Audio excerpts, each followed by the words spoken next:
Hey guys, welcome back to Ash Echoes. In today's video, I wanted to go through some key mistakes that you want to avoid, especially as a new player while playing through the game. Now, these will range from resource management to actually making you deal more damage and stuff like that. So the first one that I want to mention is do not ignore social features. I know there's some people out there who don't like interacting with social features in games. That's perfectly fine. But this game, you really do want to add as many friends as possible and also join yourself a guild. If you haven't done that, I highly recommend going out and doing it now.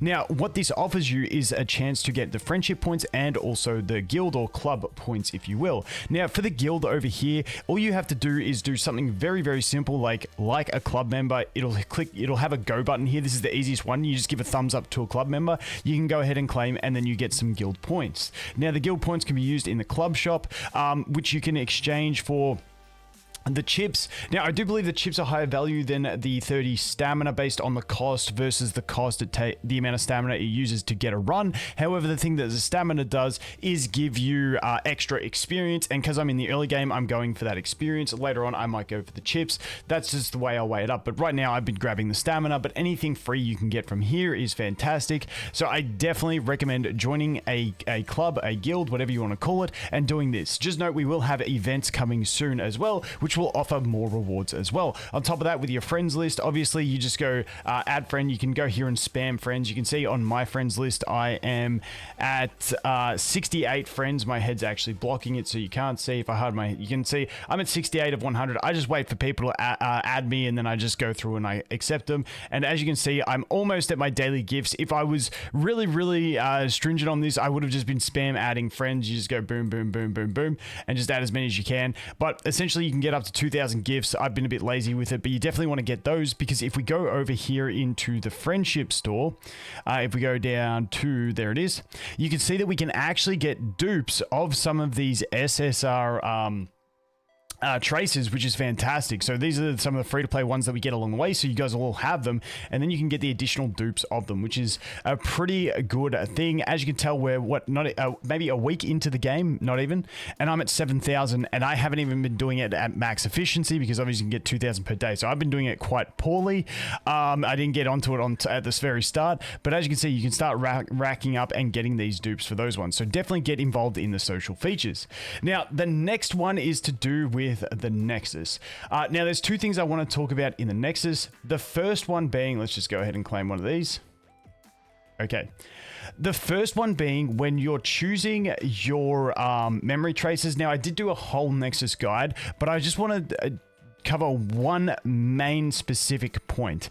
When you are looking at doing your memory traces, if I just go the previous one, for instance, what you really want to make sure is that through your abilities on your memory traces, that you have at least the ability to stack up to the 20 stacks of Inspire on your team. Now, you've also got to pay attention to stats. You want to have a decent stat weighting, a good amount of attack and stuff like that. But the most important thing, if you don't want to watch the whole video, because it was a very long video that I made, you want to be able to stack up to 20 stacks of Inspire. So you can see this one gives Inspire, and if you're wondering what Inspire does, during a battle in the top left of screen, you'll see your Inspire stacks. This can give you up to a 200% increase in your damage just by getting up to 20 stacks. So you want to get 20 stacks of these with whatever build of an engraving you do through the traces. So this one, as you can see, is giving me Inspire stacks, and this one over here, you can see, is giving me Inspire stacks. Now, this one over here is going to be a universal one that will work with just about any team, because it's just over time. And then you will have different traces that give Inspire stacks based on different requirements. You can see this one is after using an active or siege skill that is a buff, a summon, or recover type, grants all allied echo enters 2 stacks of Inspire. So you really want to have those 20 stacks of Inspire in your final build so you can amplify your damage. It's a very important thing. Now, the other thing that you want to do is not, especially early on, later on, you will start refreshing through the same characters in the Nexus. But early on, you want to spread out your Nexus between characters. Not just use all your runs on one character.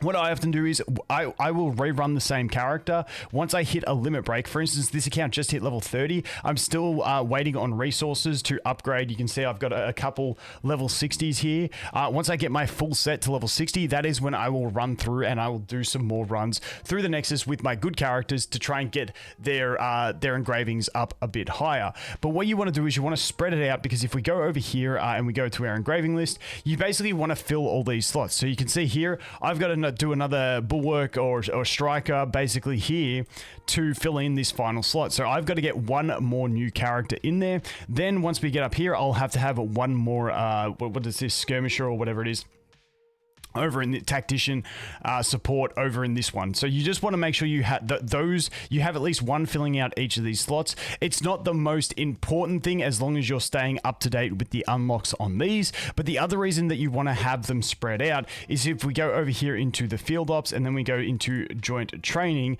you can see that we do need to have different characters here. And when you deploy into these, you can only use each character as the leader once. So you can see we got one from each faction, one from each faction, one from each faction here. You can see this one's the square, the diamond, the triangle, and then we will unlock another one. So once you hit 4 characters of each, whether it be square, diamond, or triangle, once you got 4 of each of those, that's when you can start rinsing through your better characters for your core team and trying to increase their ones. But I would definitely recommend spreading it out so you can get all of this covered, and also, once again, back over to this to be able to spread out across this. Now, the next one that I want to go through is summoning. Now, this one's a bit of a tough one to have a blanket rule, but in general, be careful of summoning on the standard banner, whether it be the standard rate up. I did summon for Laurel. I think on a new account at the very start, getting some of these key characters, it's not too bad. Plus, summoning on the standard banners can get you some of those key 5 stars that you need as well to start building out your teams. But as the game progresses on, I would definitely be saving for the targeted banners, which are the new appearance banners, because once again, all these characters on the standard banner, you get a selector at 30, you get a selector at 300, you get a random free one at phase 6 of the beginner missions.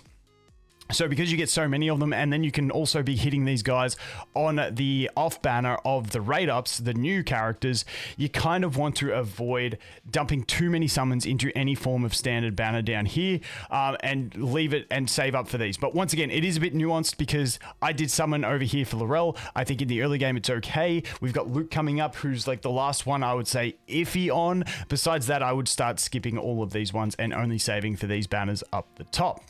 Now, the other thing that I want to mention, and the final one that I really want to hit home about, is scattering too much on your upgrades. Now, this is kind of leans into the summoning one, because you do want to have a decent team that you want to build, but you want to avoid building too many characters and too many traces for the same matter, because you are limited on your resources. You really want to be building just your core teams and characters. Now, there is one exception for this. So my core team is Chen, Luke, Laurel, and Freda, but as you can see, I've built up Cyrus.